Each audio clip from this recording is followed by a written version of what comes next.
Napoli fans around the world, welcome to Napoli Talk. I can't believe, guys, what we've just seen. Are you kidding me? Giacomo Raspadori with a 93rd minute goal. A winner against Juventus after they got 2 goals disallowed 5 minutes before that. At the Juventus Stadium. Absolutely unbelievable. I personally, guys, I don't know about you, but I haven't personally processed what just happened. So many different emotions in those last 10 minutes, guys. I honestly don't know what to say.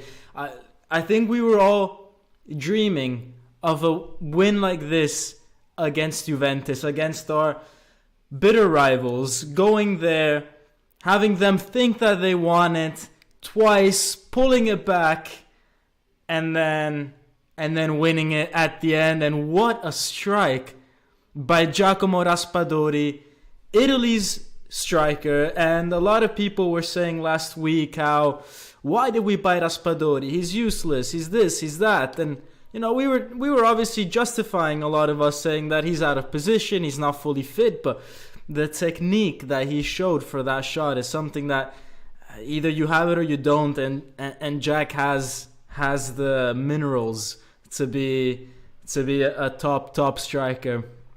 And guys, I'll be honest. I wasn't particularly feeling this game this morning as much as I normally feel a game like Juve Napoli. I'll be completely honest. I don't think I got past the disappointment of Milan. That changed in the 93rd minute. I am super over that right now. And the objective that we've been wanting to reach since most of us are alive, or if you're a bit older, since maybe you're in your early 20s or 30s or teens or as a kid. Anyways, for a very long time, probably more than half of your life at this point, it's finally coming. It's finally here, and I don't know. I've been thinking about it a lot lately, and it's nicer than a Champions League. I know a lot of people will say otherwise, but can you imagine that for the last 33 years you've been wanting something? And yes, this past year, this other little shiny trophy, has been there in the distance, kind of within reach, maybe, perhaps not. And it's tempting, but there's something else that we've been fighting towards for a very long time, every year. And to be the best team in Italy, that's where our rivals are. We're not a team that has rivals so much outside of Italy. We're not, we're not focused. Maybe we're not there yet as a club.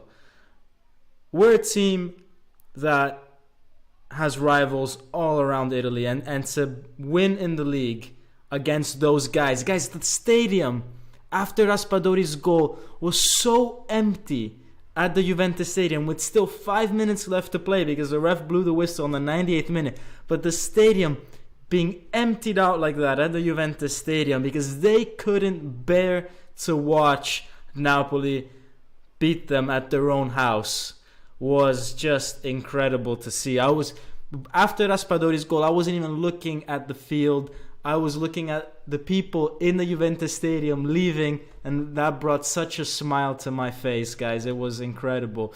Let me get to some of the donations. I think there was one earlier in the stream. I can't see it, so if you did make a donation earlier, do let me know, and I apologize for not having seen that before. But let me give a big shout out to 2 guys that are, as consistent as a Napoli result, except for the past few weeks. But, in the grand scheme of things, Vincenzo Bertillo and Payment Adgar. Guys, thank you so much for your donations. Vincenzo with the $13.99 Canadian dollar says, Sarò con te e tu non devi mollare. Abbiamo un sogno nel cuore Napoli torna campione. Oh. And you guys are making me sing in front of hundreds of people, and I apologize if my singing is not amazing. Payman Dargar says, what character? Salutate la capolista. Grazie Jack. Zeliun Elmas, world class. Lobo out of this world. Also, big shout out to defense and Ndombele and Zambo. I waited 33 years. Scudetto better than the Champions League. Wrapped it up as always, like he likes to do. Payman Dadgar. Great summary of the game, because we had an incredible Zambo and Ndombele today. Did not expect that kind of performance from Ndombele. I mean, we know he has it in him. He's a world-class player when he's in form, when he's not making mistakes, and today he showed glimpses of that. And Elmas came on and completely changed the game. And then obviously Raspadori,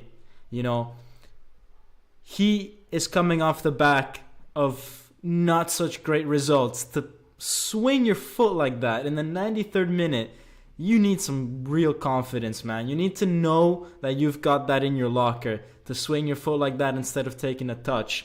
What a win by Napoli. And let me get some of your comments, guys. Let's see. Let me see. Ex Bryden says Cuadrado's downfall. Man, Cuadrado today, what was he doing? A grown-ass man diving like that in the box. When you know that there's VAR, you know that there's cameras, he's got to stop.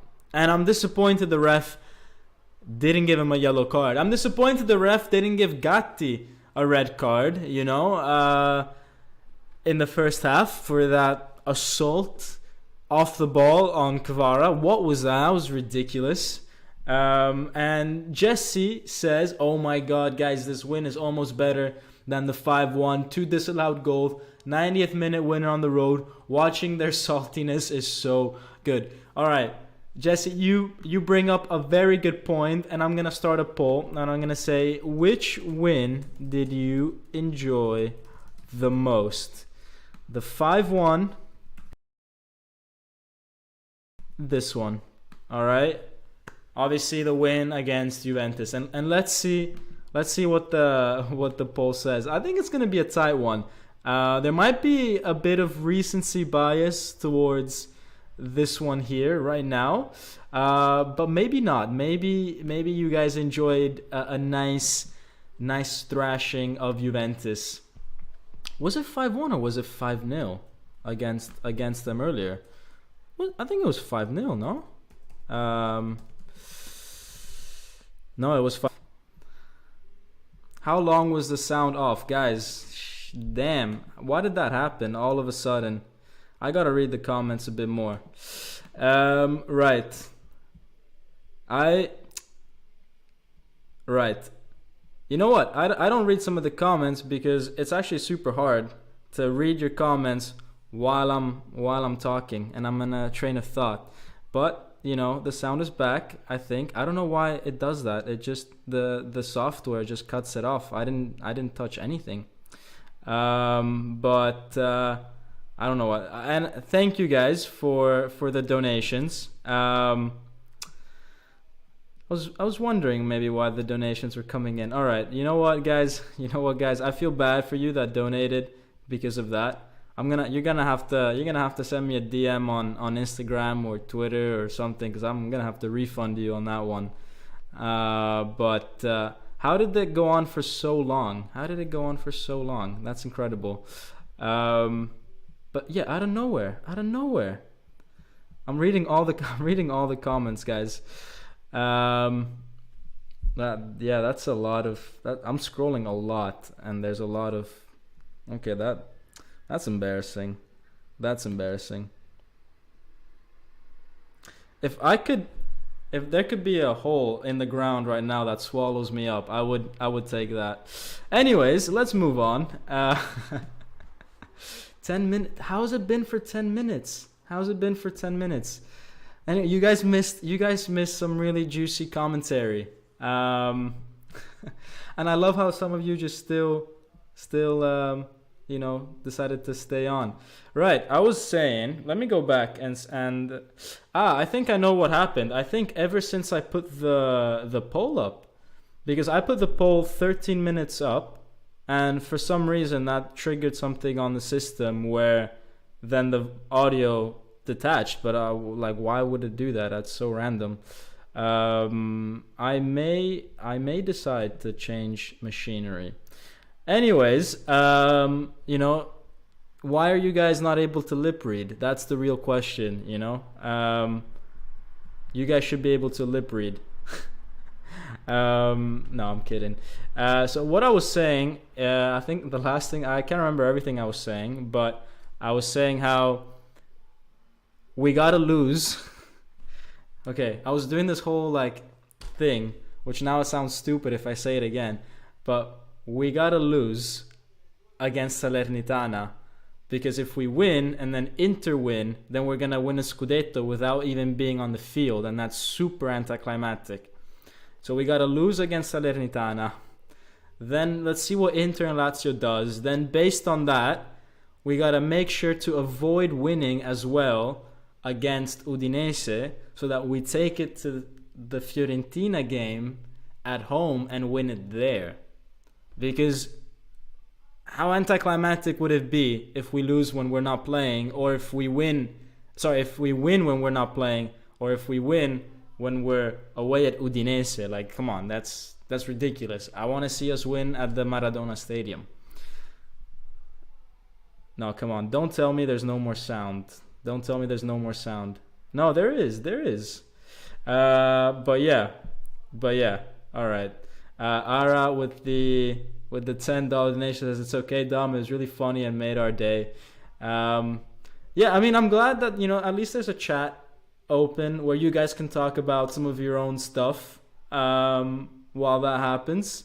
You guys can talk about the game. It's why we have the chat. But damn, 15 minutes is a long time without audio. I'm gonna have to cut that later on. So yeah, let's move on. You know what? Because you guys were super good with me there, and you stayed, then I'm gonna treat you to the player ratings ahead of time. All right, and we're gonna go straight to the player ratings, and they look quite nice, I think. And I think that they are slightly maybe inconsistent, because I kind of pretty much gave everybody a 7. I mean, they are super consistent because I gave everybody a 7, but maybe slightly simplistic is what I was trying to go for.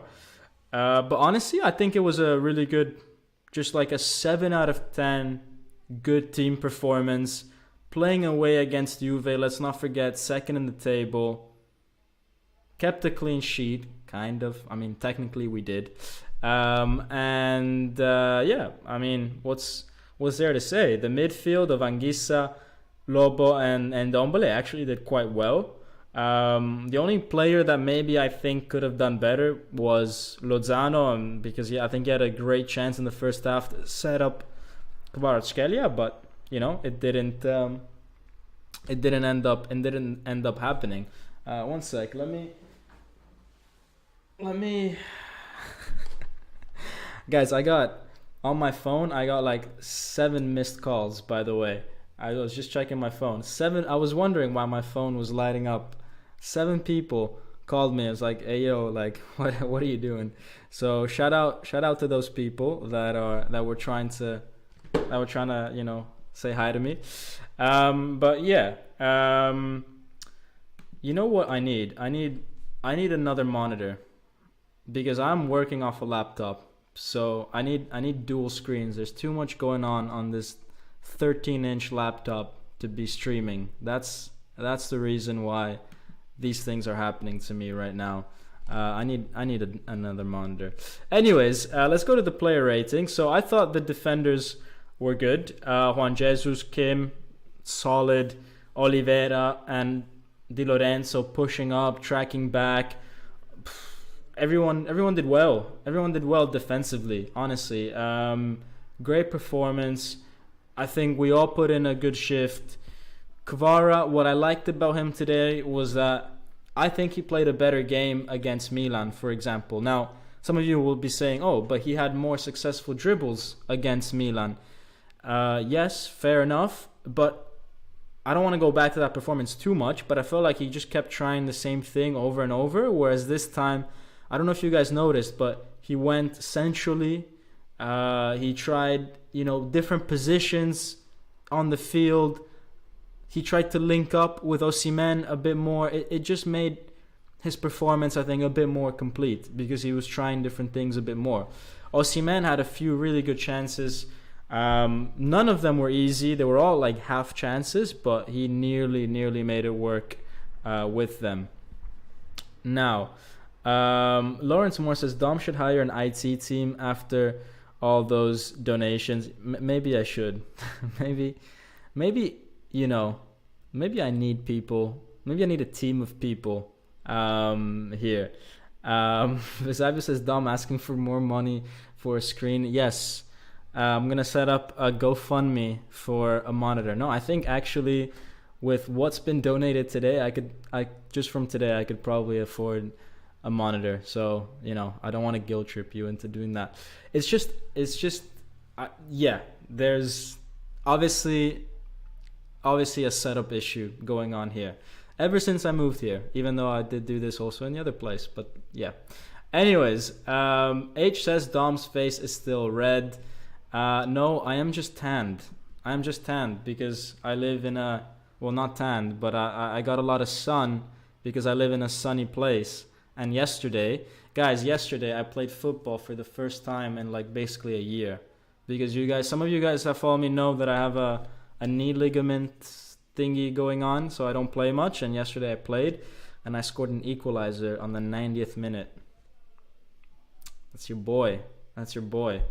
Scoring an equalizer in the 90th minute with a broken knee. Anyways, let's see. More comments. I'm trying to find football related comments, but I can't. You guys are all talking about my mic. All right, I'm finding some football ones. Oh, some comedy says Ndombele played well, man. Yeah, Ndombele played well. And Ndombele played well. I'm gonna rate his performance. I mean, a 7 is a great. I think Ndombele with a 7 there, it's his best performance.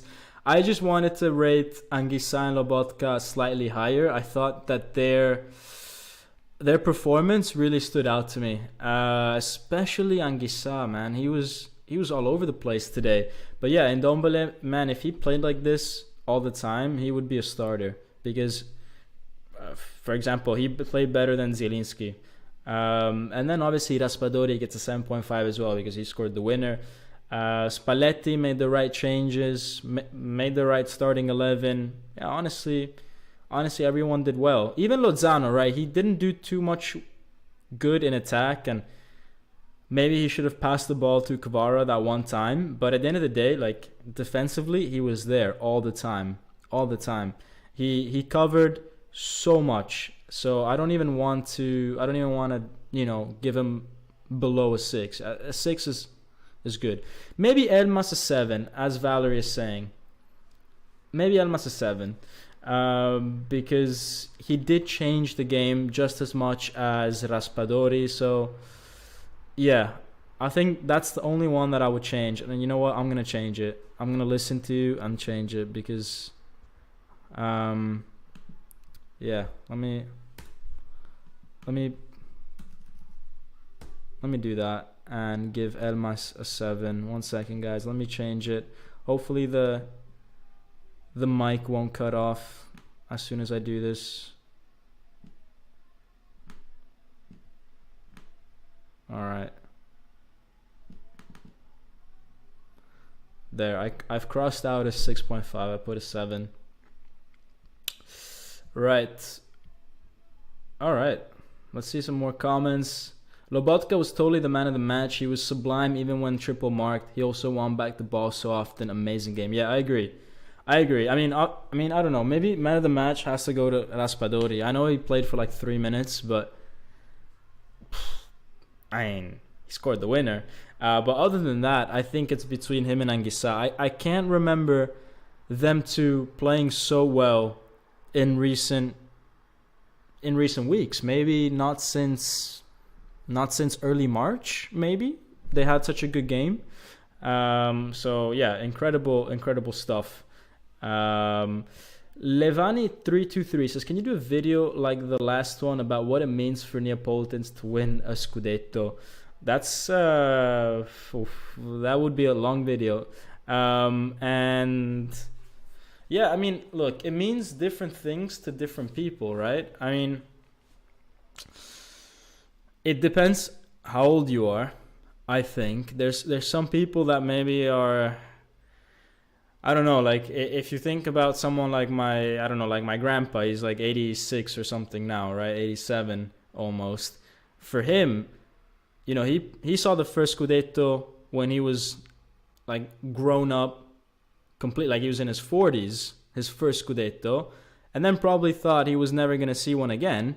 And, you know, so now this year it's incredible for people of that generation.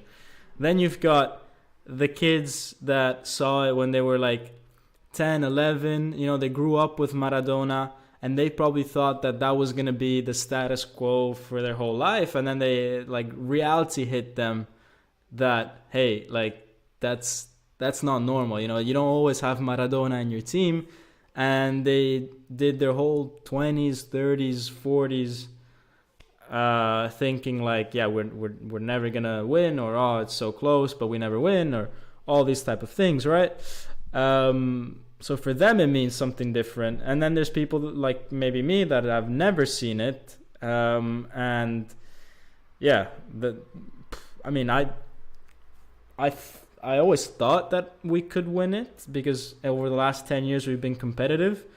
But I always thought that if we were going to win it, we had to win it in a year where we would be totally dominant, because I knew that the refereeing could always go maybe against us in a big match, in a deciding match, if we weren't, you know, over 10 points ahead by the end of the season, that it would be super difficult. So, you know, I didn't think it was super likely. But then also, you know, there's the people that live in Naples, which are going to feel a certain type of way. And then there's people that, for example, are Neapolitans, but they live in northern Italy. There's a lot of them. They're going to feel it in a different way, because obviously maybe they have to go to work every day and get teased by, you know, the Milan, Inter, Juve fans over the last few years. You know, if they don't win the Scudetto, they have to face rival fans because they live away from Naples. So that's tough on them. Then there's my case where I live abroad and I have to sort of like represent Naples. So that too is difficult, you know, because if you lose, you're the one representing them. And you kind of have to justify your team and all that. Whereas maybe if you live in Naples, it's a bit easier, right? Because you're collectively winning and losing together. You don't really have like at the office the next day the Milanista that, you know, makes fun of you, right? But imagine those Neapolitans that live in Milan, how difficult of a week this one must have been, right? So it means different things to different people. So it's super hard to make a video out of it, but yeah. Adam Miller says, since the teams will park the bus next year, we need a midfielder that can strike from 25 yards. See, I commented on that before. I must have done it while I was on mute for 15 minutes. So feel free, guys, to repeat some of your comments from earlier, because I may have addressed them, but none of you heard it. Carl Romero says, dude, Lozano is a bum, no clutch gene, talks about bigger clubs when he can't even beat out Politano for a starting spot. Yeah, Lozano, I think this is his last season for Napoli. HS team needs a huge rebuild for next... Whoa, huge rebuild. Hold up.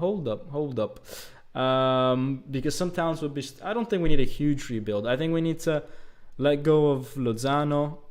We need to let go of Ndombele because he cost too much. We can't, even though he played well today.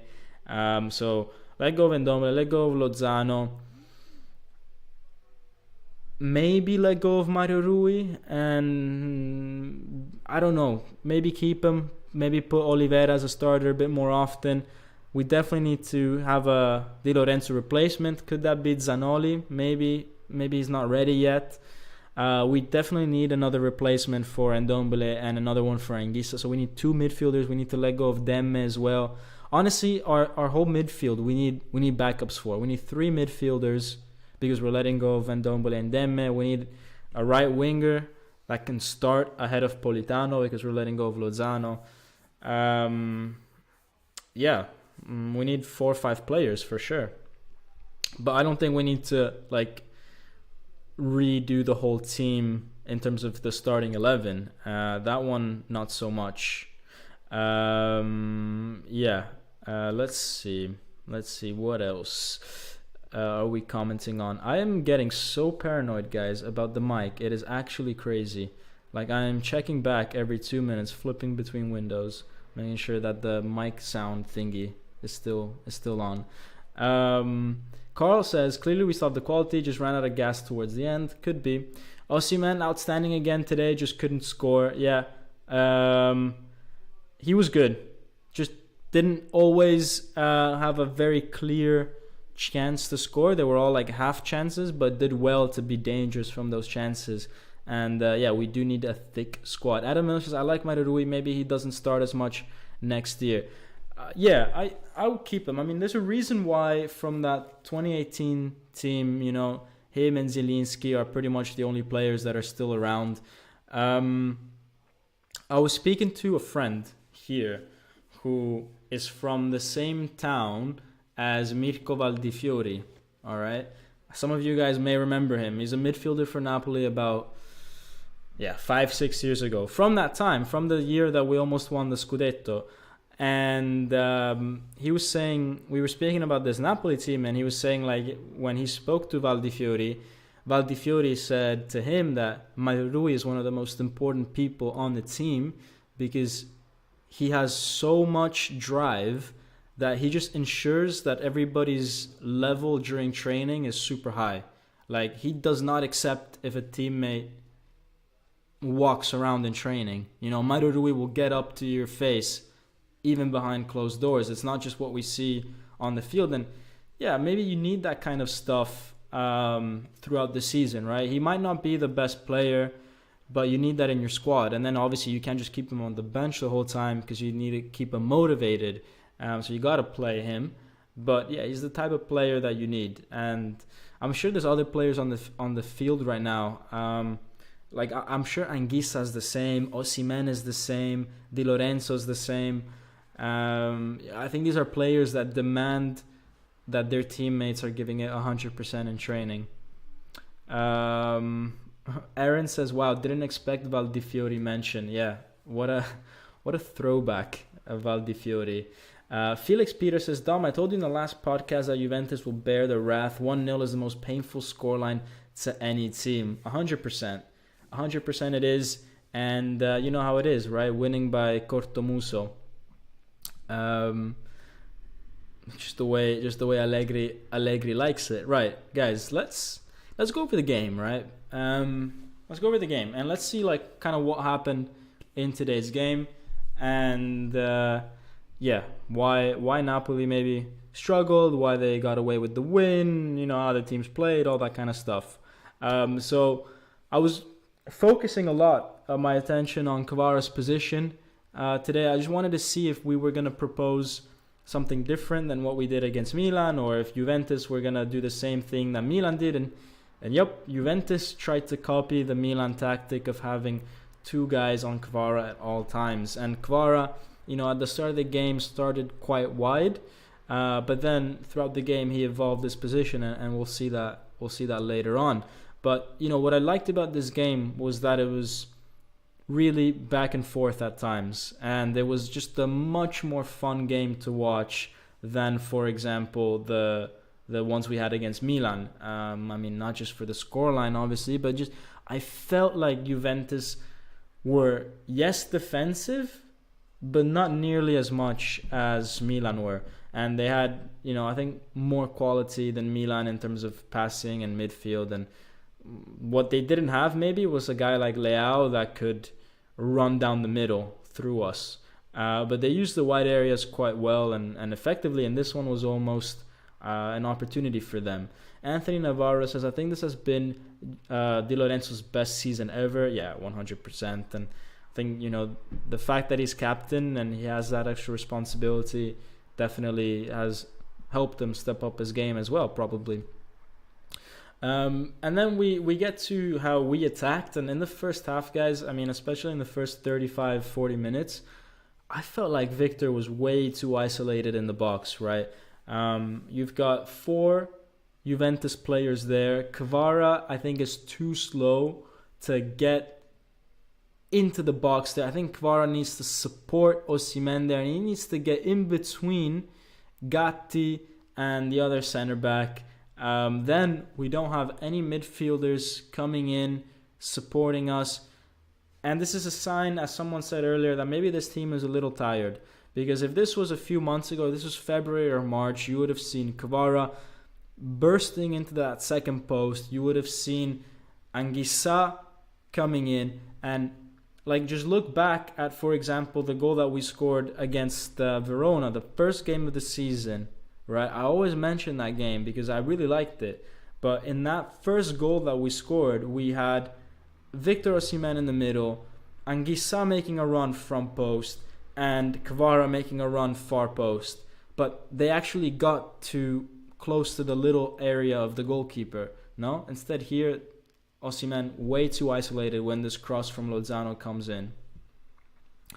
Now, Kvara, as I said, right, after a while, changed his position a little bit. And this is what I wanted from him against Milan. This is why, for me, against Milan, he didn't play too well. Because he did the same thing over and over. Whereas here, he thought, okay, if Juventus are going to do what Milan did against me and double man mark me on the left, I'm going to move into the middle. I'm going to change my position and go somewhere else. And let's see if they have a solution for that. And Juventus found it much more difficult, actually, to contain Kvara there because they didn't really know what to do with him. As you can see, he's got quite a bit of space. Juan Jesus here can easily pass the ball to him, and he's in between the lines, in a dangerous spot. And yeah, I mean, the ball doesn't reach him here. Juan Jesus, I think, goes to Anguissa. But it just, I don't know, it just gives something different. You just try something different. And then the fact that Kvara moves into a more central area in between the lines allows for situations such as this one, where in this case, Juan Jesus passes the ball forward to Ndombele, and Ndombele does a triangle, closes the triangle, giving the ball to Kvara, and Kvara is able to find some space because Anguissa makes a fake run coming in towards Juan Jesus, drags Locatelli with him, even though there's already a Juventus player that could be marking Anguissa, and so the ball is played when it reaches Ndombele. It's played behind Locatelli if Ndombele plays this pass first time. Now, if this is done correctly, then you can get a good pass to Ndombele first time, then to Kvara, and if Kvara is able to control it well, then you've got a 2 against 2 situation with Kvara and Osimhen against the 2 Juventus center backs. And I'm surprised actually that we didn't do this a bit more often. And I think here the ball that Ndombele gave to Kvara was a little bit messy. It was a little bit hard to control, so we lost a bit of time, and it would allow Juventus to attack Kvara. But this is what Napoli should be looking at doing when you see that you're getting double man marked on the wing. Change something around.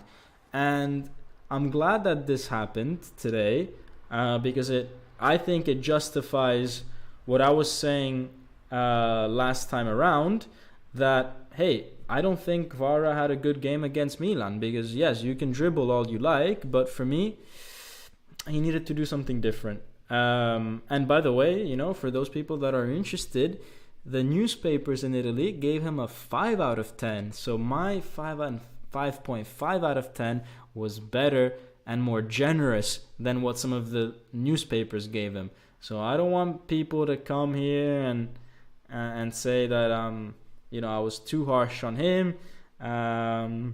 So yeah, there, I've said my piece, because I think, a lot of people are giving ratings based on things that have happened, such as, he did 10 successful dribbles, as opposed to thinking about what he should have done, which could have made things even better. So yeah, and that's a problem I have with stuff like SofaScore and all that. We've talked about it. They just take into account what happened, not what a player maybe could have done differently, in terms of his positioning, in terms of his link-up play, and all that kind of stuff. Anyways, let's move on from that. Here, talking to Kvara, we should have had a penalty. Or at least, I don't know if this was in the box or not, but this was, for me, a clear red card for Gatti. Because you can look at his face.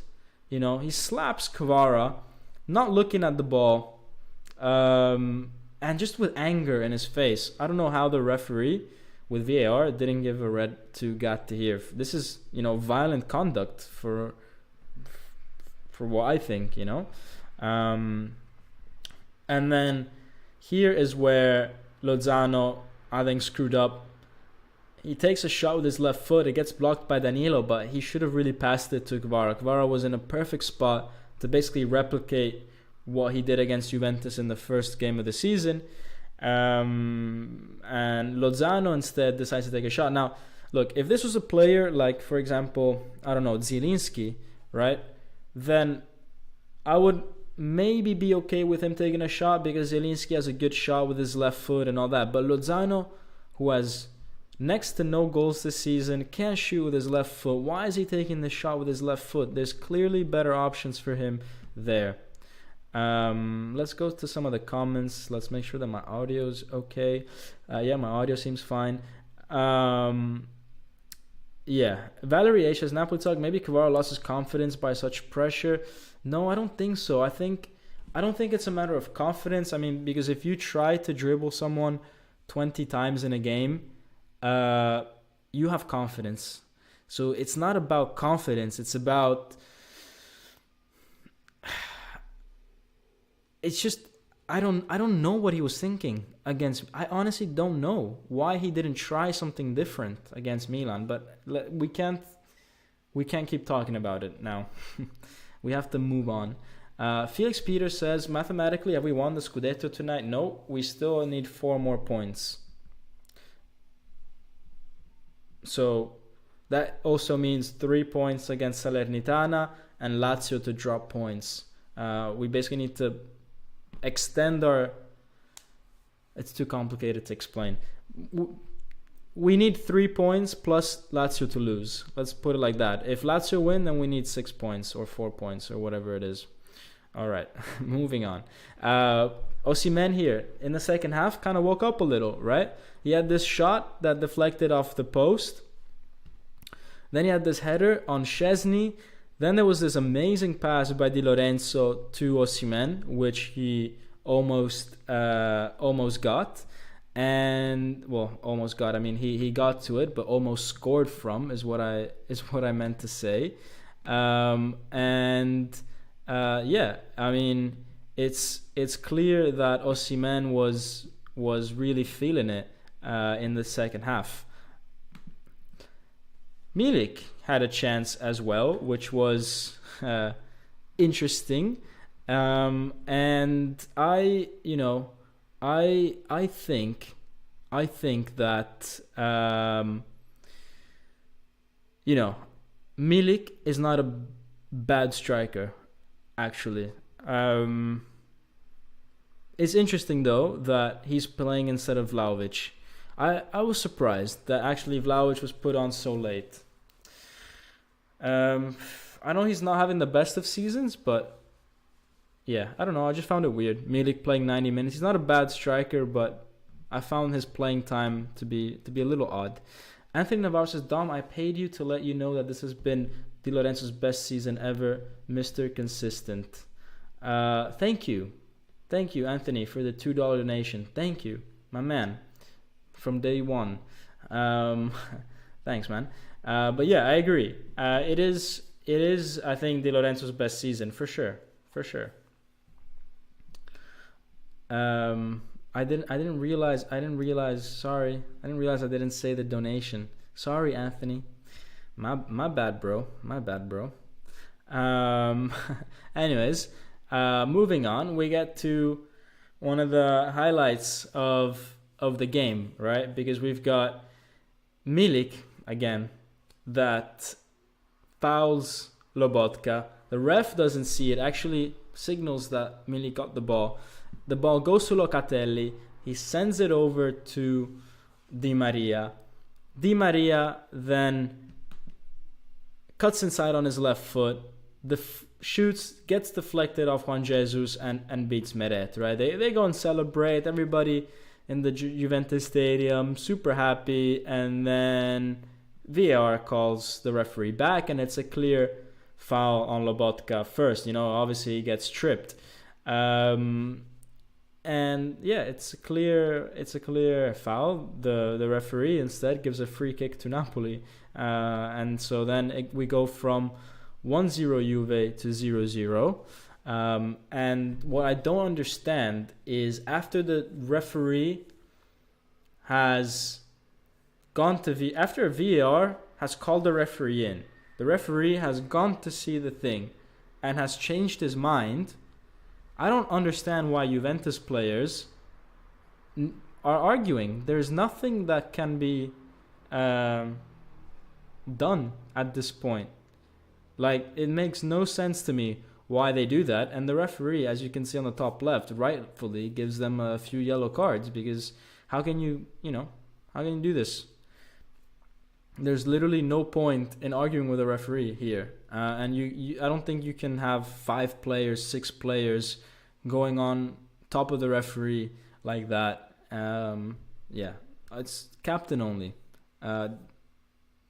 In fact, Di Lorenzo got a yellow card against Milan for speaking to the referee, and he's the captain. So maybe these guys should have deserved 6 yellow cards. Anyways, we then get to another big moment in the second half where Napoli on the 90th minute go a little bit too attacking, I think, with both Di Lorenzo and Anguissa putting pressure on Chiesa, and Chiesa instead moves the ball very elegantly to his teammate. Now, Spalletti here got super mad on the touchline because they both went to the same guy. They covered the same space. They didn't realize that they were leaving a passing lane open for Chiesa. Chiesa receives the ball back from Rabiot, I think it is. Goes down the touchline. The ball goes out slightly, and Vlahovic puts it in. It's the 90th minute. He's on for like 20 seconds. But yeah, rightfully gets called out. And then we get to this opportunity here, where actually before this opportunity here by Osimhen, we get to Cuadrado, who fakes a penalty. We recover the ball. We get this opportunity from Osimhen. Szczesny does well to save it. And then finally, we get to the Napoli goal with Zielinski passing it to Elmas. And guys, this is what I'm talking about with having presence in the box, right? All of a sudden, for this cross with Elmas, look who's in the box. Anguissa, Osimhen, and finally, Raspadori. 3 players in the box attacking the ball. Front post, middle, far post. It is the A, B, and C of football. And it's something that we didn't see in the first half, where we just have Osimhen in the middle. So, yeah. We are super dangerous when we put 3 players in the box. We need to do that more often. And that's really the end of the player ratings for me. Next up, Salernitana, and then Udinese, and Fiorentina. And between those 3 games, at some point, we're going to be champions. For sure. Whether that's going to be against Udinese, whether that's going to be before Udinese, whether that's going to be against Fiorentina. It's going to be definitely within the next 2 weeks. Right, let's go in the chat. Let's see what we say. Any chance of changing the dates on the Napoli versus Salernitana game or Inter Lazio? I mean, that's what I'm hoping for, man, but I don't think they're gonna do that. Any idea why Locatelli was fighting with the Napoli players as we were celebrating? Probably because he's a sore loser. Levani323 says they should bring Mamardashvili in Meret's place, the Georgian goalkeeper. I think he plays in Spain. Is that right? Mateo Casales says it's because of the superiority complex. Same thing happens every time they lose a game. They cry to the ref so loud you can hear it on the broadcast. Love that. Lauren says, I actually laughed at Quadrado's plea for a penalty. Buffone. Yeah, it was so bad, that dive from Quadrado. It was so exaggerated. It was embarrassing. I cringed for him. Right, let's go to Spalletti's press conference and let's see what he had to say, guys, because it's getting kind of late, and then I need to make sure that I find a way to trim 15 minutes out of this video at some point. Let's see. Right, Spalletti to... Oh, they've already. Oh, guys, they are already celebrating in the dressing room. I'll let you guys. Let's see. Let's see if I can let you hear what they did in the dressing room.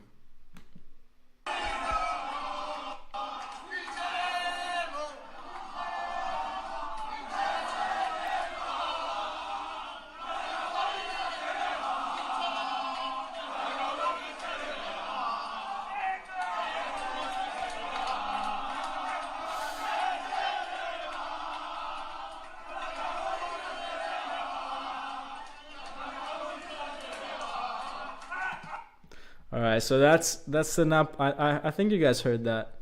That's the Napoli players singing La Capolista se ne va in the changing room. So mood is super good. I think we've, if not mathematically, we've kind of won it. Buenos Aires, man, went mad with the goal. There's a bar in Buenos Aires. I'm seeing videos all over social media. Maybe I'll do a separate video showing you guys all these videos, but maybe I'll save it for when it's the real day. Anyways, Luciano Spalletti says the emotions that I feel today is the same ones as when I win any other game. We still need to make some points. Probably we will make them because there's a lot of margin, but I don't like to celebrate beforehand. The important thing is that the fans stay with us, because together it's going to be double the joy. I expected a worse game than this because our players were quite tired, but they ended up playing a great game, and it was impossible not to feel a little bit hard done by the Champions League game, but to make sure that we come here with 3 points and regroup. It's been great, and probably the fans that traveled gave us a big hand, and we received a lot of good messages from the fans over the last few days. Elmas and Raspadori continue to impress. Raspadori is someone that is super intelligent, and he knows the type of work that he needs to put in. Probably I made him play too little this season.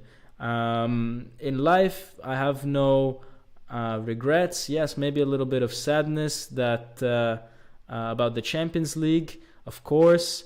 But you have to move on, and there's a lot of joy still left to have for the season. Today the guys showed a lot of personality. They showed reaction. The competition was super high, it shows good mentality, and it's obviously very nice to win in the final minutes of the game. It's even more important when you do it like that. And this team shows that they have a lot of character. So, guys, that's Spalletti. I hope you guys. I hope you guys enjoyed the stream. Sorry for 10 minutes of me not realizing that there's no audio. I don't know why the system does that. I'm really, really sorry for that. But other than that, then, good win against Juve. I'm gonna close the stream so I can process what happened, because it's kind of hard to do that actually when you've got a job to do. But yeah, guys, super happy that we put the Milan game behind us, that we go and we win against Juventus the way that we did. And as Spalletti says, it's a bit early to celebrate, but maybe next week. We'll see. If we do win against Salernitana, I promise you guys that for the Inter-Lazio game, I will be doing a live watch-along, so that if the result goes our way, then we're going to be celebrating the Scudetto together, all right? Anyways, on that bombshell, I'm going to wrap it up here. And yeah, guys, wish you a great week ahead. And as always,